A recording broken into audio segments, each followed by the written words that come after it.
जय श्री कृष्णा, राधे राधे, हर हर महादेव। आप सभी का बहुत बहुत स्वागत है आपके अपने चैनल भक्ति सागर में। भाद्रपद मास के कृष्ण पक्ष की षष्ठी तिथि को हल षष्ठी का व्रत किया जाता है। 14 अगस्त को हल षष्ठी तिथि का व्रत किया जाएगा।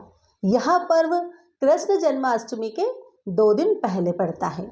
शास्त्रों के अनुसार इस तिथि पर भगवान कृष्ण के बड़े भाई बलराम का जन्म हुआ था। बलराम को हल और मूसल बहुत प्रिय है, इसलिए बलराम जी को हलधर भी कहा जाता है। उन्हीं के नाम पर इस त्योहार का नाम हल षष्ठी पड़ा। हल षष्ठी का व्रत में कथा सुनना बहुत शुभ माना जाता है।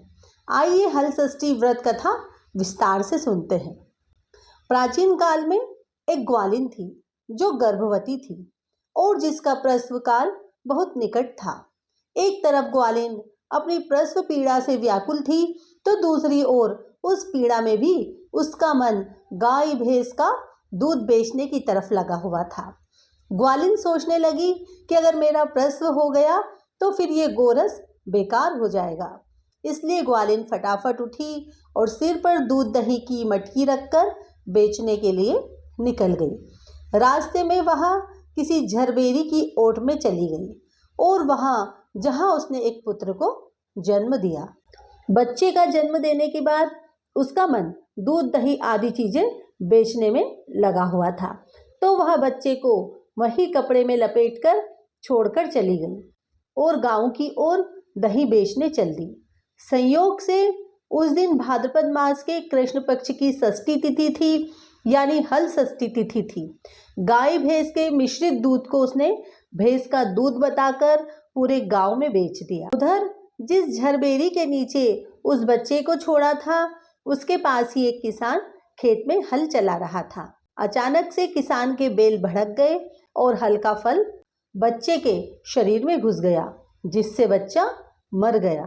मरे हुए बच्चे को देखकर किसान बहुत दुखी हुआ और उसने हिम्मत से काम लेकर उसी झरबेरी के कांटों से ही बच्चे को टांके लगा दिए और वहीं छोड़कर चला गया।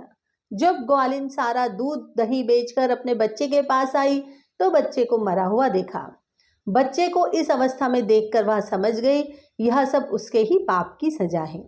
मन ही मन वह अपने आप को कोसने लगी कि अगर असत्य बोलकर दूध ना बेचा होता और गांव की महिलाओं का धर्म भ्रष्ट ना किया होता तो मेरे बच्चे की यह दशा ना होती। उसने गांव वालों को सारी सच्चाई बताकर प्रायश्चित करने के बारे में विचार किया। ग्वालिन तुरंत उठी और गांव की महिलाओं को सारी बात बताकर माफी मांगने लगी और इस करतूत के बाद मिले दंड के बारे में बताने लगी। गांव की महिलाओं को ग्वालिन पर रहम आ गया, उस पर रहम खाकर क्षमा कर दिया और आशीर्वाद दिया। जब ग्वालिन गांव से निकलकर वापस अपने बच्चे के पास पहुंची तो उसका बच्चा जीवित हो गया था। उसने ईश्वर को बहुत धन्यवाद किया और आगे से फिर झूठ ना बोलने का प्रण लिया।